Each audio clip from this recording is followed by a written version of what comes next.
Sa pangarap na maging mapayapa ang ating bansa, ang pangarap nyo ay pangarap ko. Sa pangarap na maging maunlad ang ating bansa, ang pangarap nyo ay pangarap ko. At sa pangarap na maging mas masinan ang kinabukasan natin at ng ating mga anak, ang pangarap nyo ay pangarap ko.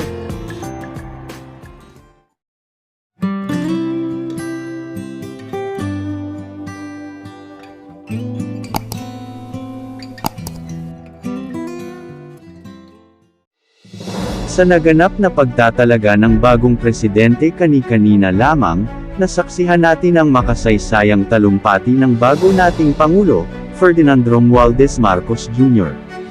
At sa kanyang talumpating ito ay talaga naman nagpahanga ng napakaraming mga Pilipino.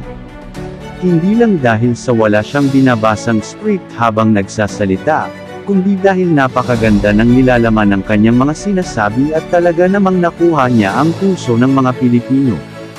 Makikita rin natin sa kanya habang nagsasalita ang sinseridad sa kanyang mga sinasabi at ito'y nagmumula sa puso. This is a historic moment for us all. I feel it deep within me. You, the people, have spoken, and it is resounding.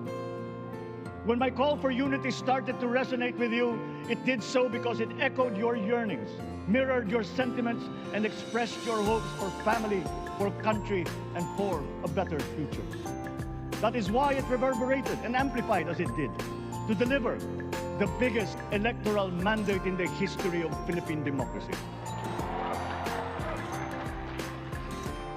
By your vote, you rejected the politics of division. I offended none of my rivals in this campaign. I listened instead to what they were saying, and I saw little incompatibility with my own ideas about jobs, fair wages, personal safety, and national strength, and ending want in a land of plenty.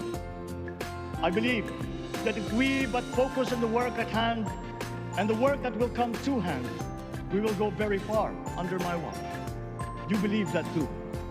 At pinakinggan ko ang tinig ninyo na ang sinisigaw ay pagkakaisa, pagkakaisa, pagkakaisa. We will go farther together than against each other, pushing forward, not pulling each other back, out of fear, out of a misplaced sense of weakness. But we are the furthest from weak. The Filipino diaspora flourishes even in the most inhospitable times, where they are valued for their quality.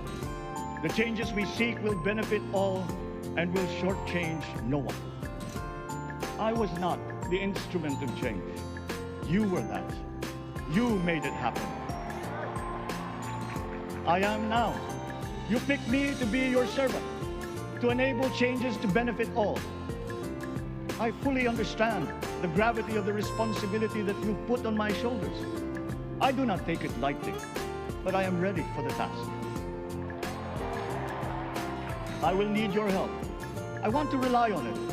But rest assured, I do not predicate success on the wide cooperation that's needed. I will get it done. I once knew a man who saw what little had been achieved since independence, in a land of people with the greatest potential for achievement. And yet, they were poor. But he got it done. Sometimes with the needed support, sometimes without.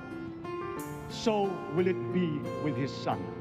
You will get no excuses from me. I am here not to talk about the past. I am here to tell you about our future. A future of sufficiency, even plenty, of readily available ways and means to get done what needs doing. By you, by me. We do not look back, but ahead. Up the road that we must take to a place better than the one we lost in the pandemic.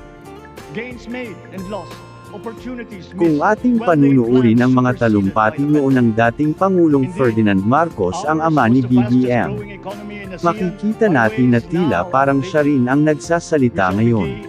Puno ng pag-asa, at makikita mo ang katalinuhan sa kanyang pagsasalita. what At we have mararamdaman mo rin ang totoong pag-unlad ng bansa. from there. We face prospects of the spread of the war abroad, of which we are totally blameless. We seek friendship with all. But countries like ours will bear the brunt of it. And if the great powers draw the wrong lessons from the ongoing tragedy in Ukraine, the same dark prospect of conflict will spread to our part of the world. Yet, there is more out there. Like going forward by new ways of doing that the pandemic forces to adopt. A stronger resilience, quicker adaptability. They are our best prevention. They are our best protection. Quiet reflection in a rough and tumble campaign of a breadth and intensity never experienced revealed some of them, such as the willingness to listen despite the noise, the hesitation to quarrel over differences, and to never, ever give up hope of reconciliation. These gave me the peace to ponder deeper. There are hints of a road not taken that could get us out of here quicker to something better, something less fragile. There is also what you, the people, did to cope, but this time empowered by new techniques and more resources. You got by, getting some of what you needed with a massive government help, and for this I thank my predecessor for the courage of his hard decisions. But there is a way to put more means and choices in your hands. I trust the Filipino. Imagine how much more you'd achieve if government backstops instead of dictating your decisions. Always there to pick you up when you fall, giving what you need to get past a problem. Imagine if it invested in your self-empowerment to bring it closer to taking on whatever challenges come. Imagine a country that, in almost every sense, is you. Now imagine what you and government can achieve together. We did it in the pandemic. We will do it again. But again, I will not predicate my promise to you on your cooperation. You have your own lives to live, your work to do, and there too I will help. Government will get as much done alone without requiring more from you. That is what government and public officials are for. No excuses, just deliver. It was like that once upon a time. I did not talk much in this campaign. I did not bother to think of rebutting my rivals. Instead, I searched for promising approaches better than the usual solutions. I listened to you. I did not lecture you who has the biggest stake in our success. And the forthcoming State of the Nation will tell you exactly how we shall get this done. In this fresh chapter of our history, I extend my hand to all Filipinos. Come, let us put our shoulders to the wheel and give that wheel a faster turn to repair and to rebuild and to address challenges in new ways, to provide what all Filipinos need, to be all that we can. We are here to repair a house divided, to make it whole, and to stand strong again in the Bayanihan way, expressive of our nature as Filipinos. We shall seek, not scorn dialogue, listen respectfully to contrary views, be open to suggestions coming from hard thinking and unsparing judgment, but always from us, Filipinos. We can trust no one else when it comes to what is best for us. Past history has often proven that. Solutions from outside divided us. None deepened our understanding. They were always at our expense. Never forget, we are Filipinos. One nation, one republic, indivisible. We resisted and never failed to defeat foreign attempts to break up our country in my father's watch. His strongest critics have conceded that. So let us all be part of the solution that we choose. In that lies the power to get it done. Always be open to differing views, but ever united in our chosen goal. Never hesitating to change it, should it prove wanting. That is how agile, resilient republics are made. Our future we decide today. Yesterday cannot make that decision anymore, nor can tomorrow delay it. The sooner we start, the surer and quicker the prospect of achieving our future. These are troubling times. What's happening to others can happen to us, but it will not. We see what's happening. We are witness to how it is being stopped, and we have seen the glory that crowns struggle against all odds. Giving up is not an option. We've been through times of bitter division, but united, we came through to this when it shall begin again, but better. The campaigns I've run have taken me here where I stand today. I listened to you, and this is what I have heard. We all want peace in our land. You and your children want a good chance at a better life in a safer, more prosperous country. All that is within reach of a hard-working, warm, and giving race. Your dreams are mine. Pangarap nyo ay pangarap ko.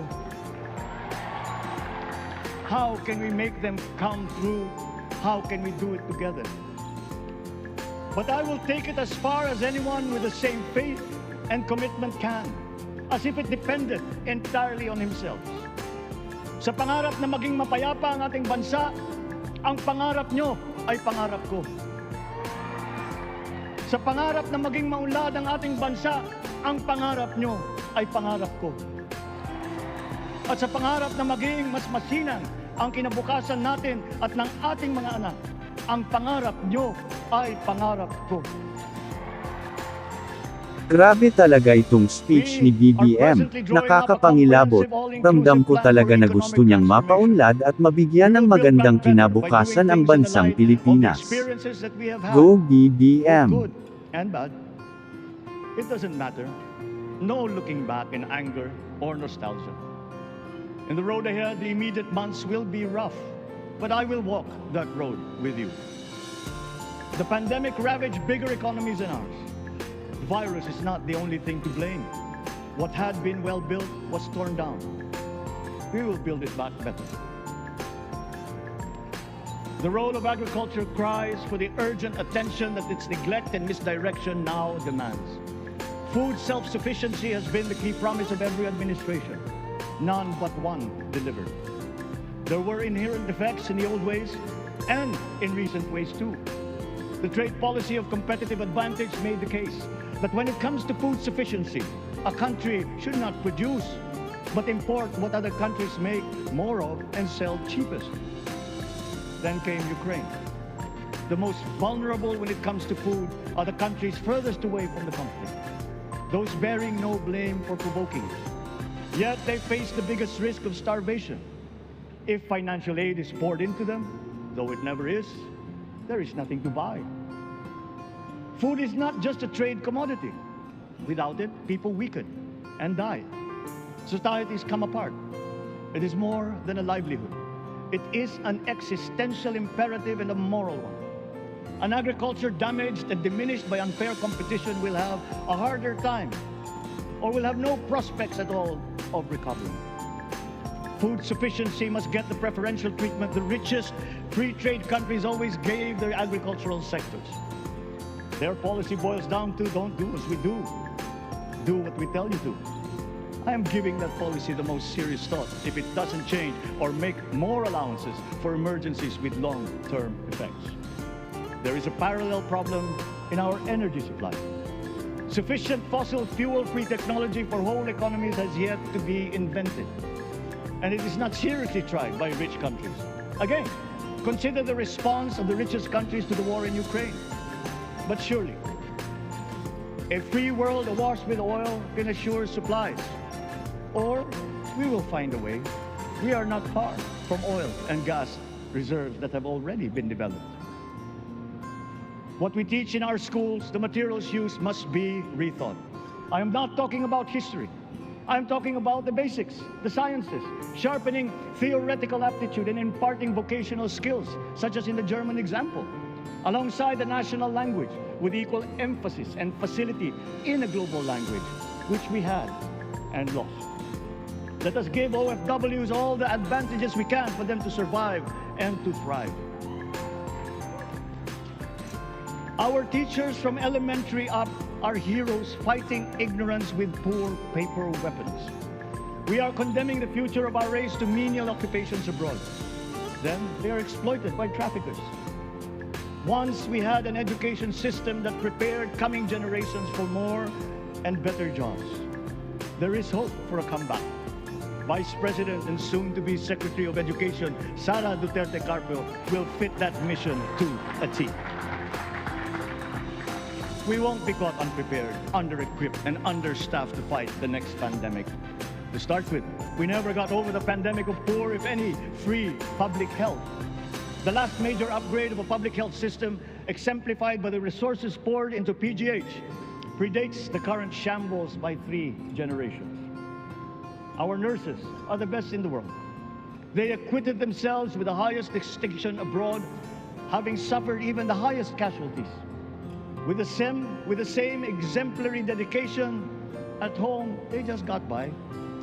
They are out there because we cannot pay them for the same risk and workload that we have back here. There will be changes starting tomorrow. I am confident because I have an OPLEC in my cabinet. There were shortcomings in the COVID response. We will fix them, out in the open. No more secrets in public health. Remember, I speak from experience. I was among the first to get COVID. It was not a walk in the park. My father built more and better roads, produced more rice than all administrations before his. President Rodrigo Roa Duterte built more and better than all the administrations succeeding my father's. Much has been built, and so well, that the economic dogma of dispersing industry to develop the least likely places has been upturned. Development was brought to them. Investors are now setting up industries along the promising routes built. And yet, the potential of this country is not exhausted. Following these giant steps, we will continue to build. I will complete on schedule the projects that have been started. I'm not interested in taking credit. I want to build on success that's already happening.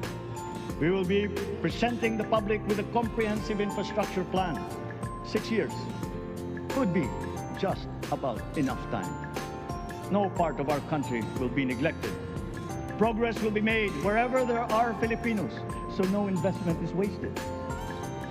The recovery of Philippine tourism with its emphasis on accessing nature's beauty, I am sure will exceed expectations. And bigger is not always better, but there's something to be said for economies of scale. And yet the country invites investments in fast-rising industries with quick returns and inflicts irreparable damage for future generations. We have yet to see large-scale practical solutions to pollution, though some are beginning to emerge. But there are tried and proven new ways of mitigation. Blades have been turning over the sand dunes of Ilocos Norte, harnessing a power all around, but unseen, long before this day. I built them. The rich world talks a great deal, but does a lot less about it than those with much less, but who suffer more death and destruction from climate change and lack of adaptation. We will look to our partners and friends to help the Philippines, who, despite having a very small carbon footprint, is at the highest risk. First, spare victims, then help them recover, and move on to lessen the harmful impact of climate change. We too have our part to play. We are the third biggest plastics polluter in the world, but we won't shirk from that responsibility. We will clean up. You will not be disappointed, so do not be afraid. With every difficult decision that I must make, I will keep foremost in my heart and in my mind the debt of gratitude I owe you for the honor and responsibility that you have conferred on me. Whatever is in a person to make changes for the better of others, I lay before you now in my commitment. I will try to spare you. You have your other responsibilities to carry. But I will not spare myself from shedding the last bead of sweat or giving the last ounce of courage and sacrifice. And if you ask me why I am so confident of the future, I will answer you simply that I have 110 million reasons to start with. Such is my faith in the Filipino.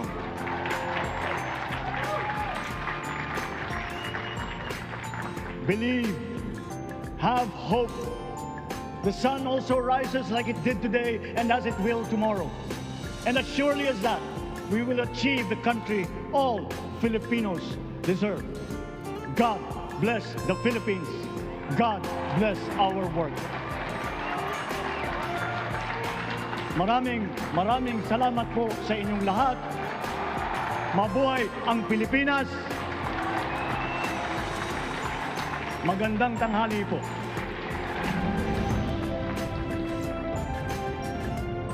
Excellencies, ladies and gentlemen, the President of the Republic of the Philippines, President Ferdinand Romualdez Marcos Jr. Napakaganda at nakakapangilabot na speech ng bagong Pangulo. Congratulations Mr. President. Naniniwala kami na mayroon kang puso na totoong nagmamalasakit sa mga Pilipino. Salamat sa advokasya mong pagkaisahin ang mga Pilipino. Sama-sama po tayong babangon muli. God bless sa atin lahat.